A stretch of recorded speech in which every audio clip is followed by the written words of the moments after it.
Copa আমেরিকার ইতিহাসটা যদি একটু জানা যায়, তবে বিশ্বকাপের কথা আগে বলে নেওয়া উচিত।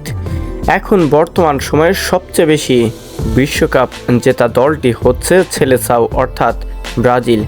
কিন্তু কোপা আমেরিকায় এসে সবচেয়ে বেশি আধিপত্য দেখিয়েছে উরুগুয়ে আর আর্জেন্টিনা। দুটি দেশই আধিপত্যভাবে নিজেদের বিস্তার যেভাবে করেছে সেটা সত্যি অবিশ্বাস্যই বলা যেতে পারে। সর্বপ্রথম কোপা আমেরিকা শুরু হয়েছিল 1916 সালে। এর প্রথম আসরেই ট্রফিটা জিতে নিয়েছিল উরুগুয়ে।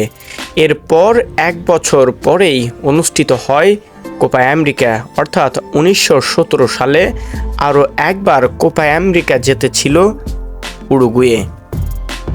এরপর অর্থাৎ তৃতীয়তম বর্ষে এসে সর্বপ্রথম আর্জেন্টিনা ব্রাজিলের মধ্যে ব্রাজিল দলটি প্রথম জেতে কোপা আমেরিকা।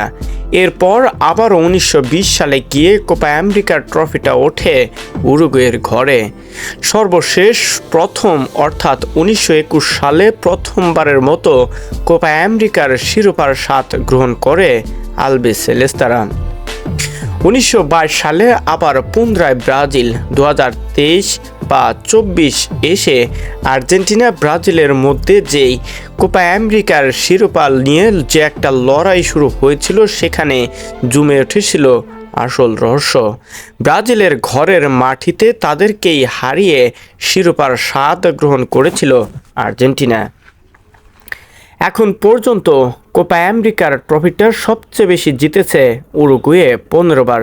আর্জেন্টিনাও ঠিক একই পজিশনে রয়েছে, 15 বার জিতে। এ তালিকায় তৃতীয় স্থানে জায়গা করতে পেরেছে ব্রাজিল, তারা জিতেছে মোট 9 বার।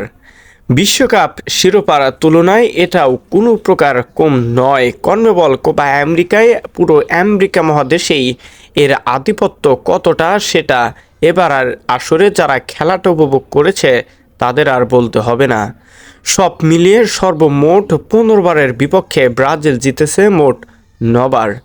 আরও একবার অর্থাৎ 2024 সালে এসে আর্জেন্টিনা দল তাদের যে আধিপত্যটা ধরে রেখেছে, অর্থাৎ যে শক্তিশালী দলটা রয়েছে তাদের পক্ষে আরও একবার অর্জন করার সম্ভাবনা রয়েছে ফাইনাল ম্যাচটিতে।